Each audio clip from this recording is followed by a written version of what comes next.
I'm James Schaff. We're in Glen, North Dakota on the family farm. I've got 4 daughters. Jamie, she's 24 years old, and I got Isabella, she's 16, Ariel's 15, and Olivia's 12, and my wife is Jessica. My dad's dad started a farm, and then my dad farmed it, and then I took it over in '98. We've been just farming here since then, and we grow wheat, corn, sunflowers, soybeans, and then all 3 of my girls are active in rodeo that live at home yet. And we've got 7 horses that the girls use for rodeoing. And yes, there's a lot of hard work involved, but it's also a family time because you have your family working beside you. After Ariel's accident, I realized that family needs to be first all the time. Ariel got hurt on April 13th in a car accident. We were starting to get ready because my youngest daughter had a rodeo to go to the next day, so Ariel had her boyfriend out. About a half hour after they left, Ariel's boyfriend's dad came and said that the kids were involved in an accident because it rolled on the road because he overcorrected after he hit the mud patch on the road.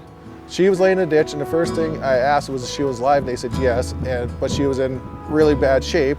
4 hours after the accident, she was in surgery, having part of her skull removed to save her life. She was in Bismarck until the 26th of April. Then they flew her and my wife down to Craig Hospital in Englewood, Colorado, which is a suburb of Denver. And they've been down there ever since. When we left Bismarck, the trauma doctor said she was doing stuff that a lot of people take 1 to 2 months to do already. But she couldn't really move her left arm and leg that good. The doctors wanted to get her down to Craig to get her into rehab as soon as possible. So there was no long-term effects because of this swelling there. She's doing almost everything that she did, but she's really tired all the time. And then they had her walking on treadmill and stuff, catching a ball already, and so she's doing remarkable that part. And she's surprising all the doctors how fast she is coming around. I'm trying to put the crop in, and the girls are still active. They were in sports and everything, and so I'm trying to juggle to get them to their sports yet, and trying to go down and see my daughter and wife down there whenever we can yet. So they knew Jess would not come home until Ariel comes home. So that's the thing. So actually I lost 2 people that night for helping. So when you're 2 people short in a time that you can't find anybody to help, I decided to have you guys, Farm Rescue, come in and put in my corn for me. It helps a lot because where I was planting my corn was the farthest away from our yard. So that helps there.